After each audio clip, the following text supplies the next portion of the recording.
Μόλις βγήκαμε από το Carrefour, πήγαμε να ψωνίσουμε κάποια πραγματάκια και επί τη ευκαιρία είδαμε μια πινακίδα μέσα στο ταμείο που λέει ότι μπορείτε να βγάλετε μέχρι 170.000 πέσος, αργεντινά πέσος, με την κάρτα σας από το ταμείο. Δηλαδή λειτουργούν και ως ATM εδώ στο Carrefour. Και λέμε τέλεια, ας δοκιμάσουμε με τη Revolut έτσι από περιέργεια να δούμε αν γίνεται. Δυστυχώς δεν δούλεψε, δεν τους επέτρεψε δηλαδή το ταμείο να βγάλουν χρήματα με κάρτα Revolut. Πιθανώς να φταίει η τράπεζα ή πιθανώς να μην γίνεται γενικότερα με κάρτες του εξωτερικού. Δεν δοκιμάσαμε με κάρτα Wise γιατί δεν την είχα μαζί μου αυτή τη στιγμή. Θα δοκιμάσουμε και θα σας ενημερώσουμε αν είναι όντως, αν υπάρχει αυτή η δυνατότητα να το κάνετε κι εσείς σε σούπερ μάρκετ. Εγώ να σου πω τι θυμήθηκα. Τι?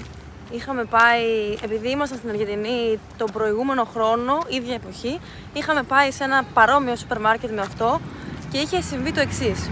Ο Κωνσταντίνος έφυγε βιαστικά από το σούπερ μάρκετ και μου άφησε την δική του κάρτα, γιατί εγώ δεν είχα πάρει τη δική μου εκείνη τη μέρα, για να πληρώσω. Είχε ένα meeting.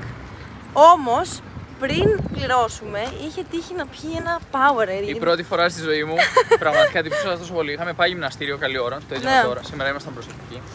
Είχαμε πάει γυμναστήριο και τυπούσα πάρα πολύ. Και λέω εντάξει, τώρα θα πληρώσουμε μωρέ στο ταμείο. Ανοίγω το Powerade και πίνω λίγο γιατί τυπούσα. Λέω αυτό δεν πληρώσω. Γενικά δεν το κάνουμε αυτό. Αλλά έτυχε εκείνη τη μέρα να πιει το Powerade, να φύγει, να με αφήσει με την κάρτα του. Και λέω εντάξει, εγώ περιμένω να πληρώσω. Έπρεπε να πάμε σε άλλη ουρά να περιμένουμε. Γιατί η ουρά που βρισκόμασταν στην ουρά που βρισκόμασταν επιτρεπόταν να πληρώσουμε μέχρι 15 αντικείμενα. Περιμέναμε μέχρι να φτάσουμε λοιπόν να πληρώσουμε. Λένε δεν μπορείτε να πληρώσετε εδώ, πρέπει να πάτε σε άλλη ουρά. Μέχρι να γίνει όλο αυτό όμως ο Κωνσταντίνος έπρεπε να φύγει. Και έτσι έμεινα εγώ να περιμένω στην άλλη ουρά. Πάω να πληρώσω, μου λένε χρειάζεται το διαβατήριο να μου δείξετε.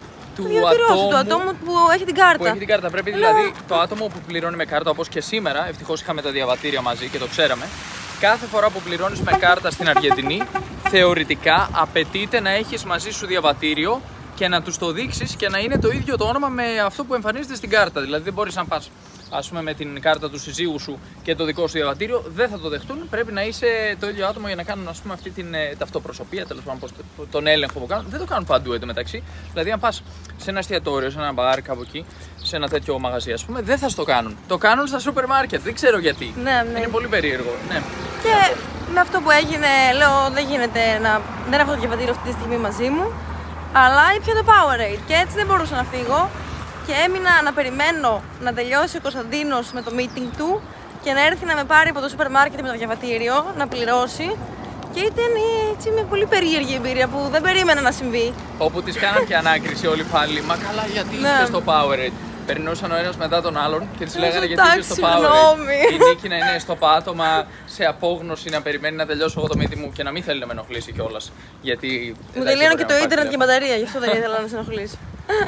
Τέλειο. Αλλά ναι, τώρα το γνωρίζουμε και το γνωρίζετε κι εσείς, να μην έρθετε και πιείτε κανένα Powerade σε σούπερ μάρκετ της Αργεντινής. Και να μην ξεχάσετε το διαβατήριο, γιατί ποιος πάει στο σούπερ μάρκετ χωρίς διαβατήριο, έτσι δεν είναι? Ναι, μπορεί να σου κάνουν κάποιον έλεγχο, οπότε δεν ξέρεις. Και γι' αυτό καλό να έχεις και μερικά μετρητά σε περίπτωση που γίνει κανένα τέτοιο, να δώσεις τα μετρητά, να τελειώνεις και να φύγεις. Εν τω μεταξύ πάντα έχουμε μετρητά, έχουμε κάρτα, δεν πίνουμε το Powerade, αλλά έτυχε εκείνη τη μέρα μια σειρά από άτυχα γεγονότα. Ναι, καμιά φορά τυχαίνει, τι να κάνουμε.